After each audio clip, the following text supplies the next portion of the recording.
राजनीतिक परिणाम जो भी हो, जो बात आप कह रहे थे कि जो करप्शन है या परसेप्शन है, ये सब इंस्टीट्यूशनलाइज हो चुका है। लोग इसको हाँ। संस्थागत मानने लगे हैं। उनको ये लगता है कि ठीक है, मतलब हिस्सा है। और अगर कोई लार्जर एलिगेशन ना लगे और लार्जर एलिगेशंस भी लगे, उनका उतना इम्पैक्ट नहीं पड़ा। कौन सा मुद्दा पब्लिक को ज़्यादा कनेक्ट कर पाया? अब आप देखिए ना कि तमिलनाडु में क्या हुआ। तमिलनाडु में एक इरा आया एमजीआर का, एमजीआर के इरा के बाद आया जयललिता का इरा, और अब विजय। मतलब उनकी दीवानगी सिनेमा के प्रति जिस लेवल की है, और शायद मुझे लगता है ये बस दो बड़े सुपरस्टार दक्षिण के मिस कर गए, कमल हासन और रजनीकांत। और उन्होंने राजनीति में आने की उनकी टाइमिंग या तो गलत रही, या वो डेयरिंग निर्णय नहीं ले पाए, और उसका खामियाजा उनके अपने, खामियाजा में क्या कहूँ, उनको अपनी संतुष्टि है जीवन में, जहाँ वो है जिस तरीके से वो संतुष्ट है। लेकिन उनकी फैन फॉलोइंग मुझे लगता है विजय से बहुत ज़्यादा बड़ी थी। लेकिन वो राजनीतिक हिम्मत नहीं कर पाए जो राजनीतिक हिम्मत विजय ने की, और वो बहुत कम समय में कामयाब रहे, जबकि उनके साथ बहुत निगेटिव पब्लिसिटी भी जुड़ी हुई थी। लेकिन यूथ का, महिलाओं का जिस प्रकार का एक तरीके से सपोर्ट मिला उनको, वो सपोर्ट नंबर्स में दिखाई पड़ रहा है कि वहाँ पर लड़ाई जो आमतौर पर दो तरफा रहती थी, वो तीन तरफा होगी। मतलब त्रिकोणीय लड़ाई तो कभी कोई कल्पना नहीं कर सकता था कि तमिलनाडु के अंदर कभी होगी। अगर किसी हाँ, यानी दूसरे को कि कोई सीट आप चाहिए खुद थी तो देखो, दो में से किसी एक के साथ जाना होता था। तमिलनाडु में इस वक्त टीवी के 100 पार कर चुका है, और डीएम के जो रूलिंग पार्टी है, जो 70 में है, वो इस वक्त 50 से कम पे है। तो इसका मतलब पूरा उलट फेर जो है तमिलनाडु में, मैंने अभी ईसी की नहीं खोली है, मैं सिर्फ वेस्ट बंगाल देख रहा हूं। लेकिन मैं अगर ईसी में जाऊं, तमिलनाडु में देख के आपको बताता हूं जल्दी से। तमिलनाडु में 71 लीड कर रही है, ये ईसी के हिसाब से 71 पे लीड कर रही है टीवी के, 52 में लीड कर रही है डीएमके, और सिर्फ 29 में लीड कर रही है डीएमके। अगर ये हालत है तो इसका मतलब डीएमके का तो सफाया हो जाएगा। और अगर डीएमके का सफाया हो जाता है और इसमें तो आप ये बीजेपी मानिए की, कि राजनीति में, मतलब ये जो द्रविडियन पॉलिटिक्स थी ना, उसका एक दौर का इतिहास बन, जयललिता गई, हाँ करुणानिधि का परिवार राजनीतिक तौर पर वनवास की तरफ गया। तो हाँ अब आप ये मानिए कि अब एक नई शुरुआत है। मतलब ये एक बहुत सारी, खासतौर पर नेशनल पार्टीज के लिए एक होप है तमिलनाडु के अंदर। अगर पश्चिम बंगाल के बाद कल को आपको बीजेपी तमिलनाडु में काम करती हुई दिखाई दे जाए सीरियसली, तो आप मतलब ये कोई बहुत हतप्रभ होने वाली बात नहीं, क्योंकि सीटें भी उसी के अनुसार, अगर दक्षिण के किसी राज्य में सबसे ज़्यादा है तो वो तमिलनाडु में सबसे ज़्यादा है।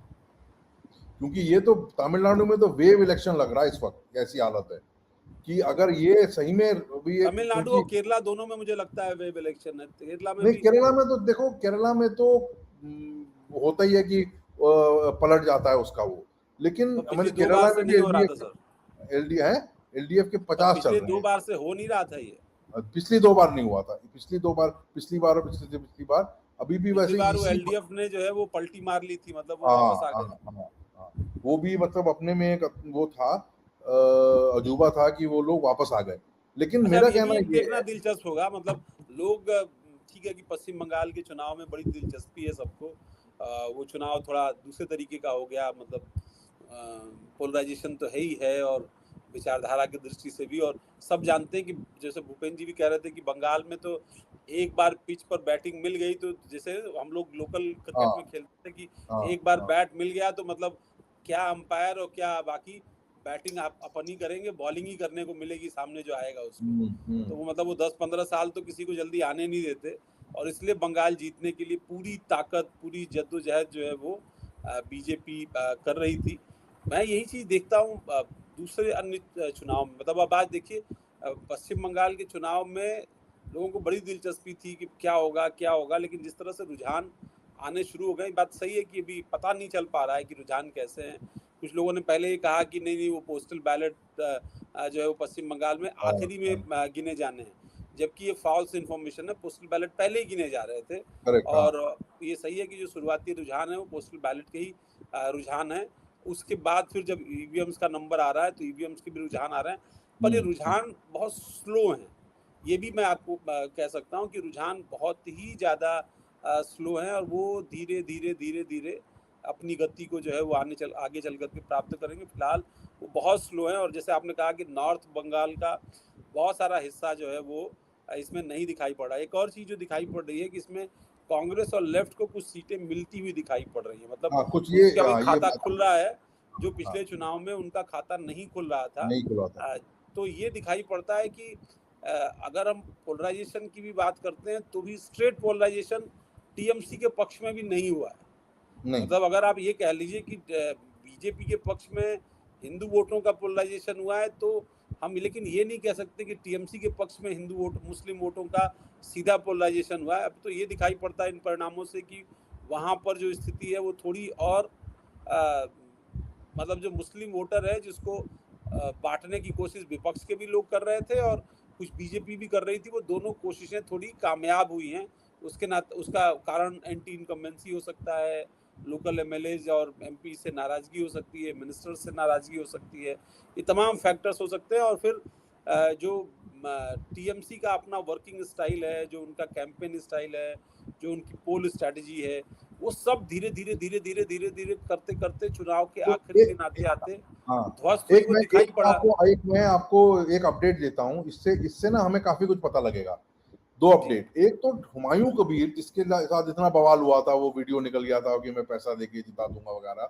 हुमायूं कबीर इस वक्त नौदा से लीड कर रहे हैं, ठीक है।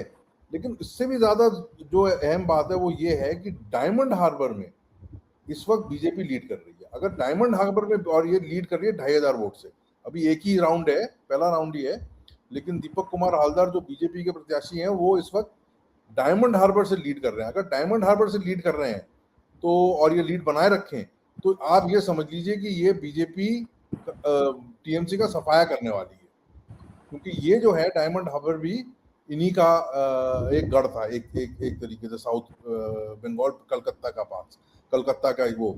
तो कलकत्ता जो है एक तरीके से टीएमसी का स्ट्रॉन्ग होल्ड है। लेकिन अगर डायमंड हार्बर बीजेपी की तरफ जा रहा है, इसका मतलब ये एक बहुत बड़ा, बहुत बड़ा, एक बहुत बड़ी जीत होने वाली बीजेपी की। अच्छा, एक चीज़ और भी है, प्रदीप गुप्ता बहुत खुश हैं। और प्रदीप गुप्ता ने साउथ को लेकर के, खासतौर पर तमिलनाडु को लेकर के जो घोषणा की थी, अब वो मतलब वो उसी के इर्द गिर्द की जो उनकी जितनी बुराई पश्चिम बंगाल का एग्जिट पोल ना दे करके हुई, हाँ, उन्होंने वो सारा क्रेडिट में कन्वर्ट कैसे हो जाए, वो तमिलनाडु में कह रहे हैं कि देखिए भाई, मैंने जो कहा वो होता हुआ दिखाई पड़ रहा है। और वो बार बार उनकी टीम वो लगातार उसको पुश कर रहे हैं उस डेटा को, कि जहां वो कह रहे थे कि टीवी के जो है वो सिंगल लार्जेस्ट पार्टी वहां पर हो सकती है। अब जो पोजीशन आ रही है, जैसे हम लोग अभी देख रहे थे कि नंबर 3 पर डीएमके चली गई है। नंबर और 3 पे। ये दिखाई पड़ता है कि मतलब पब्लिक ये तो तय कर चुकी थी कि शायद डीएमके को पावर में नहीं आने देना है। उनके पास विकल्प में एआईडीएमके उस तरह मजबूत नहीं दिख रही थी, और टीवी की एक नया विकल्प थी, इसलिए लोग टीवी के की तरफ जो है वो सीधे आगे बढ़ गए इन तमाम चीज़ों के बीच में। लेकिन अब आप देखिए कि बहुत सारी जगहों पर, अब मैं एक तस्वीर देख पा रहा था अभी सोशल मीडिया पर पश्चिम बंगाल की, जहाँ पर देवेन ये जो जगह है यहाँ पर वो नहीं कर मतलब स्ट्रांग रूम नहीं खुल पा रहा था, उसका चाबी कहीं हाँ। गुम हो, तो ताला तोड़ना पड़ा वहाँ स्ट्रांग रूम का ताला तोड़ना पड़ गया वहाँ पे। तो अब आप ये देखिए कि कहाँ पर, ये कहाँ पर है, ये कहाँ पर, कहाँ की घटना है ये? मैं एग्जैक्ट आपको भी, नहीं, मैं तो सिर्फ ये देख रहा हूँ इस वक्त अच्छा नहीं, लीडिंग में। ये जो तस्वीर आई है, ये कर्नाटक की किसी बाई इलेक्शन, मुझे अच्छा, लगता है वहाँ कोई है, हाँ हो सकता है। उस जगह की सीट आई है। और वहाँ पर जो है वो बकायदा छीनी हथौड़ी लेकर के जो है वो ताला तोड़ा जा रहा है, इस तरह की तस्वीर आ गई है। उधर थलपति विजय की जो सुरक्षा है, वो उनके घर की सुरक्षा बढ़ा दी गई है बढ़ा दी गई राजनीतिक ऑब्वियसली। भविष्य को देखते हुए। और जाहिर सी बात है कि राजनीति में नए खिलाड़ी हैं, पर नए खिलाड़ी ने सभी बड़े बड़े स्थापित खिलाड़ियों को ध्वस्त कर दिया। और देखिए, बीजेपी लगाए बैठी थी, और बीजेपी ने अलायंस का प्रस्ताव भी दिया था विजय को, लेकिन लोग ये कह रहे थे कि विजय ने गलती की कि वो एनडीए के साथ नहीं गए, एनडीए के साथ जाते तो जो है और उनको अच्छा परिणाम मिलता। लेकिन ये परिणाम तो बता रहे हैं कि मतलब उनका फैसला बिल्कुल सही था, शायद वो बिल्कुल अगर सही था। एनडीए के साथ जाते तो उनको वोटों का नुकसान हो सकता था।